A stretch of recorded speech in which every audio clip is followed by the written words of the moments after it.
Starring, amongst others, Nicolas Cage, Meg Ryan, Dennis Franz. Directed by Brad Silberling. I think I said his name right, might be wrong. Off of a script by Dana Stevens. This is my Movies at 20 review for City of Angels. I'm 2 movies in and I'm regretting starting this series already. 2 in. This does not bode well. Come on, 1998, you can do better than this. Nicolas Cage, Meg Ryan,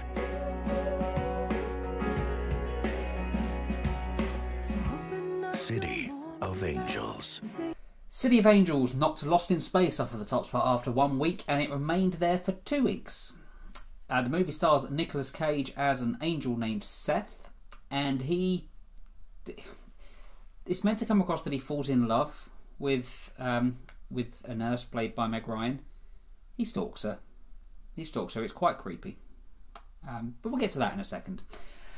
He then, after meeting her and falling madly in love with her, decides that he wants to become human. And the only way he can do that is to fall. Falling will then make him human, and then he'll have to adjust to being human, but at least he'll be with the woman that he loves. This is a remake of sorts, I believe, from, I think, a German movie. I haven't seen the original. I hadn't seen this until yesterday.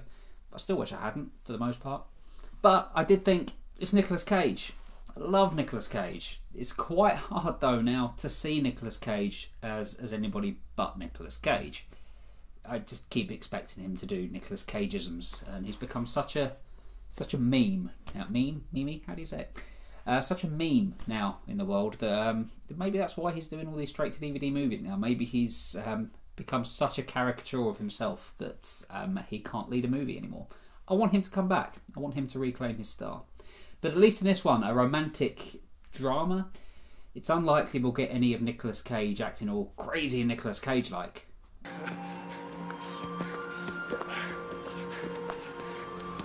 Down and down and down I go. Round and round and round I go. Round and spin. Love in the spin I'm in. Okay, it's impossible for Nicolas Cage not to do Nicolas Cageisms. It's a great one. But to be fair to him in this, acting-wise, he's pretty good. He handles a lot of the material that he's given pretty well. I mean, we know Nicolas Cage is a good actor, but it's something that's quite easy to forget now that we're in 2018, that he used to be a fantastic actor. There's moments here, particularly when he becomes human, where you see him wrestling with what it means to be human and experiencing human things. And Cage makes me believe in the character of Seth. He makes me think that he really is going through these things. And yeah, it's nice to see Nicolas Cage doing some proper acting. Meg Ryan's great here too. She plays the object of Seth's affection. And yeah, she does a really good job. Meg Ryan's one of those actresses that I know the name, obviously, and I know what she looks like, but I can't remember specific films that I've seen her in before. So I need to go through her filmography and see what I've actually watched that's got Meg Ryan in. But yeah, she does great in this. And there are some things about City of Angels that I really love. It's great seeing all the angels dressed in their long black coats, just standing around en masse watching. It's really effective. There's a scene on the beach where they're there at sunset and they're all just standing, staring out into the distance. It's really effective. Like, it's a great looking shot. They use it a few too many times.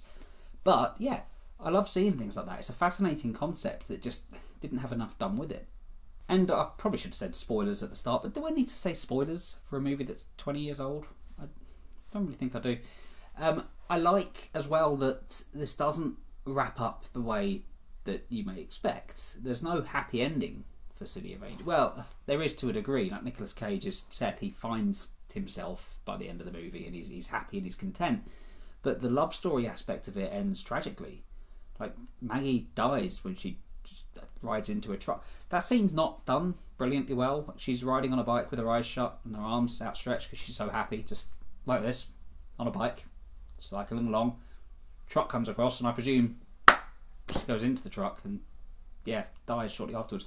The scene's shot very strangely. It loses a lot of impact on that one, but the goodbye between them, the moment where she does die, is beautifully handled. And there's some nice tips to the Angels mythos, which if you're a Supernatural fan, you get a lot of that. And it's nice to see something else explore that.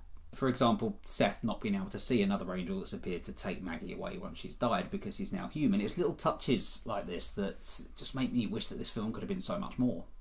For me, though, the biggest problem with City of Angels is the love story, which sucks.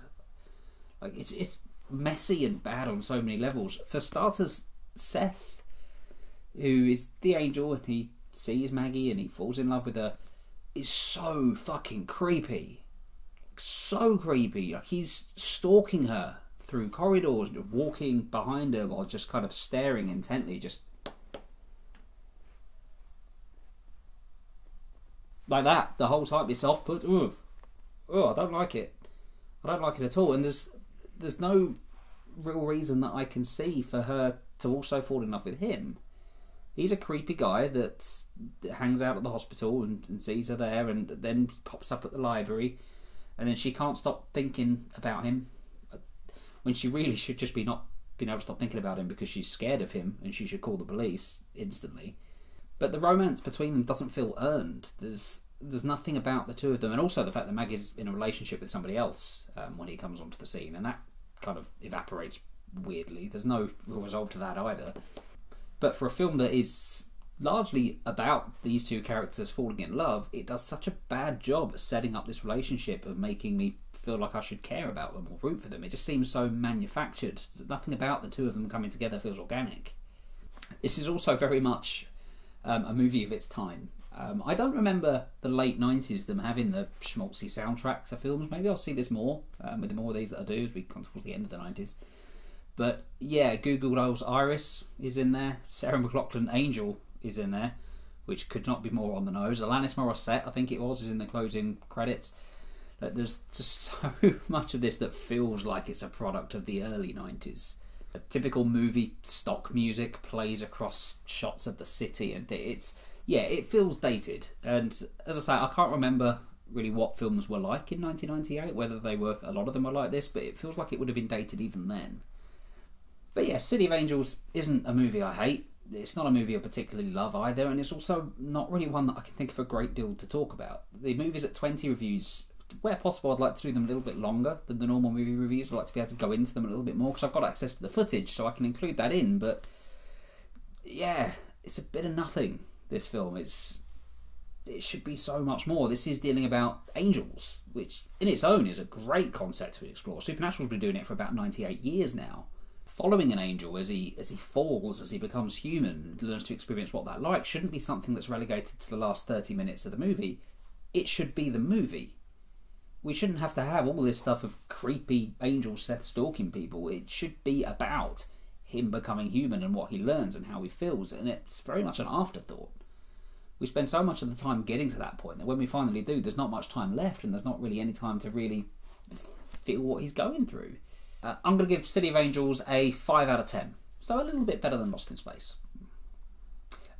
Next week would also still be City of Angels, because it held on to it for 2 weeks. So the next movie coming up is The Big Hit, which stars Mark Wahlberg. And I've never even heard of the movie. I've certainly never seen the movie. But it's Mark Wahlberg. I'm curious to see what it's about. I've just got it up on Wikipedia. It's an American action comedy starring Mark Wahlberg. Yeah, we'll see how this goes. But thank you for watching this one. Hit subscribe if you want to see more of me just sitting here talking rubbish. You can follow me on Twitter at JoePJulians, and I will see you on the next video. Thanks for watching.